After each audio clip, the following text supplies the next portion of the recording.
새해도 약간 국민들이 걱정할 만한 소식들이 많이 이어지고 있는 상황인데 네네. 일단 지금 여권 같은 경우는 최상목 대통령 권한대행이 헌법재판관 2명을 임명한 것을 놓고 좀 후폭풍이 일고 있는 것 같아요. 네. 이게 전혀 뭐 국무위원들 간에도 사전 논의가 되지 않았다라고 하는데 네.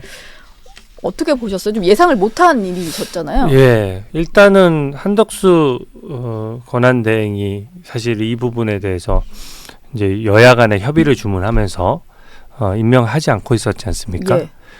그 이후로 탄핵이 됐는데 불과 4일 만에 이 결정이 있었다는 것에 대해서 너무 급작스럽고 과연 그 이후에 무슨 사정 변경이 없는데 네. 대행의 대행이 갑자기 임명할 수 있느냐 이런 부분이 좀 문제가 되고 있고요.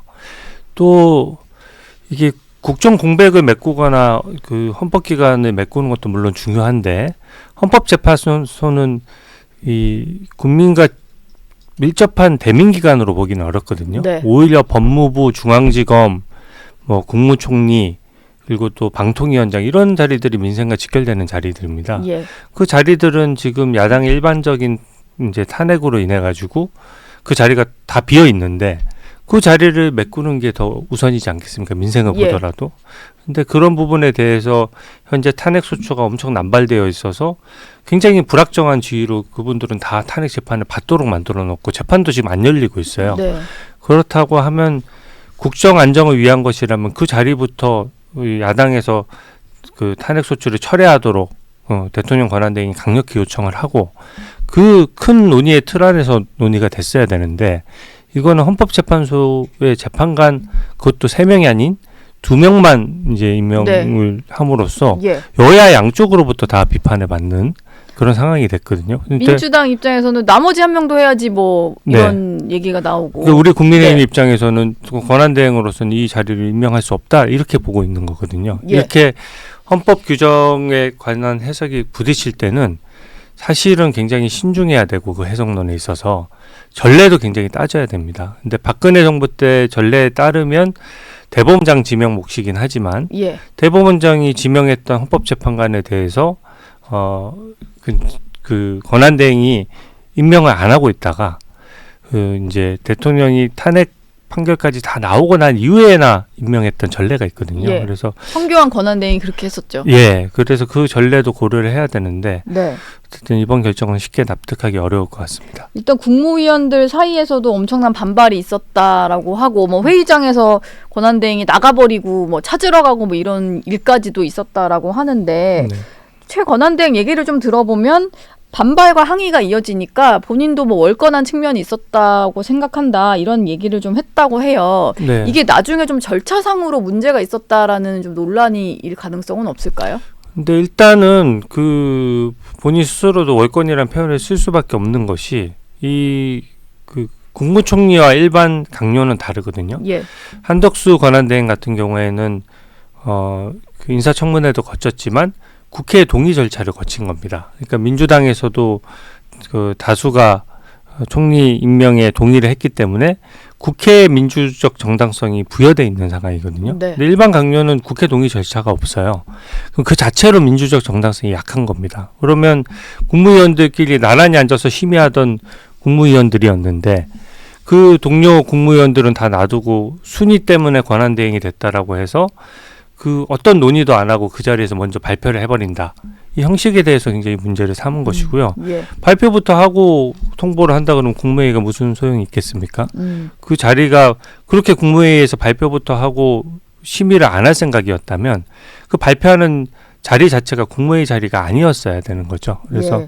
저는 국무위원들이 반발하는 게 당연하다고 생각하고 거기에 대해서 논리적인 설명을 할 수가 없었기 때문에 결국은 자리를 피할 수밖에 없지 않았나 그런 점에서 좀 비판하는 입장입니다. 네. 지금 대통령실 고위 참모들 같은 경우도 항의 차원에서 일괄 사의를 표명했다 네. 이렇게 전해지고 있잖아요. 네. 이게 아무래도 권한이 정지되긴 했지만 대통령을 보좌했던 입장에서는 이게 전혀 납득하기 힘든 결정이어서 이런 식의 어떤 사의를 표명한 것 같아요. 근데 지금 뭐 국무위원 일부도 뭐 사표 냈다는 사람도 있고 이런 걸 보니까 네. 이러다가 정말 국정 운영이 더 어려워지는 건 아닌가 이런 걱정이 좀 들거든요. 이제 여권 내에서 이런 또 분란이 벌어지는 모습을 보기에 국민들이 좀 불안하기는 해요. 네. 이 최상목 대행이 이제 사실 이거를 좀 독단적으로 결정함으로써 지금 대통령실이나 일부 국무위원들의 반발이 있는 건 사실입니다. 네. 사실 대통령실이나 국무총리실 같은 경우에는 국정을 통할하기 때문에 외교, 안보, 행정, 치안 이런 부분을 다 두루두루 다뤄본 경험이 있는 공무원들이 많은 거거든요. 예. 그래서 그분들이 자리를 정확히 지키고 그분들로 하여금 일을 하도록 해야 되는데 현재 제가 보니까 최상목 대행이 그렇게 결정을 함으로써 다 사의 표명을 한 상황이고요.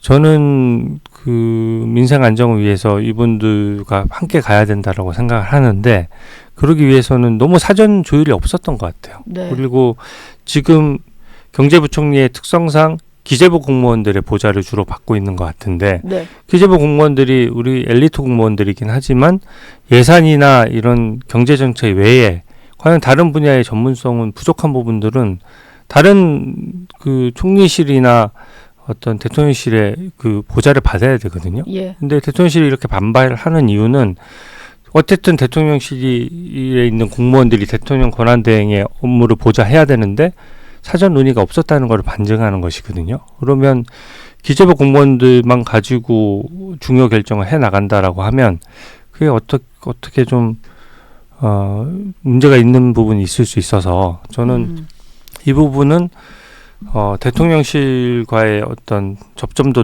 높이고 제대로 된 보좌를 받아서 국정 수행을 해나가야 맞다라고 생각합니다. 예. 근데 우원식 국회의장 같은 경우는 헌법재판관 2명만 임명한 것에 대해서 권한쟁의 심판을 또 청구하겠다라고 하잖아요. 네. 근데 이게 헌법재판소 판단이 그럼 나오게 되면 네.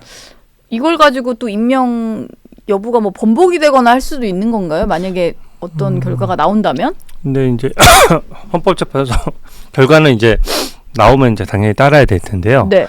일단 저는 두 가지를 지적하고 싶습니다. 이 국회의장은 심판을 보는 자리예요. 그러니까 여야가 갈등이 있을 때 그것을 중재하고 심판하는 역할이고 본인이 플레이어가 아니거든요. 네. 근데 지금 여야 간의 의견 대립이 있는 상황에서 내가 국회의장으로서 땅땅땅 쳤으니까 그 내용대로 권한대행이 따라야지 왜 안 따라. 이게 네. 되게 국회의 오만한 모습이고 네. 국회의장의 기능하고도 안 맞거든요. 그래서 국회의장이 이거를 하는 것은 좀 관례상 맞지 않고 저는 한 번도 본 적이 없거든요. 국회의장이 먼저 나서서 권한쟁의 심판을 한다? 네. 그거는 여야 국회의원들이 하는 것이지 국회의장의 어떤 심판적 기능을 좀 심판으로서의 중립적 기능이 좀 손상된 측면이 있다는 생각이 들고요. 네. 두 번째는 국회 추천이 있었다라고 하는데 여기서 헌법상 국회 추천은 여야 합의를 전제로 하는 겁니다. 그럼 여야 합의의 시점은 언제냐? 과거에 어떤 논의가 있었다고 하더라도 그 이후에 사정 변경이 계속 있었지 않습니까? 네. 이제 그 당시로서는 통상적인 상황이었기 때문에 헌법재판소장 등을 임명하는 문제도 연결이 되어 있어서 그 당시에는 그렇게 합의를 이제 논의를 했지만 네. 그 이후에 사정 변경이 생겨서 지금 국민의힘은 인사청문회에도 안 들어갈 정도로 이 추천에 대해서 반발을 하고 있는 상황이에요. 예.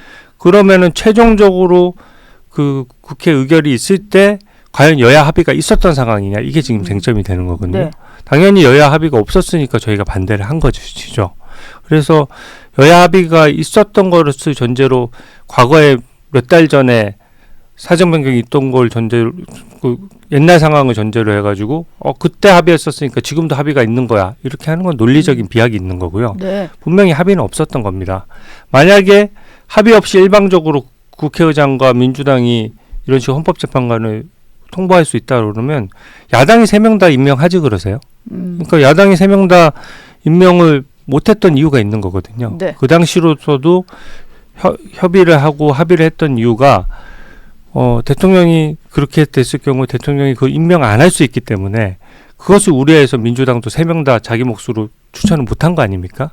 이건 다수당이 추천하라는 의미가 전혀 아니기 때문에 실질적인 이유로도 권한쟁의가 있다 하더라도 헌법재판소에서 신중히 판단해야 될 사안으로 저는 생각하고 있습니다.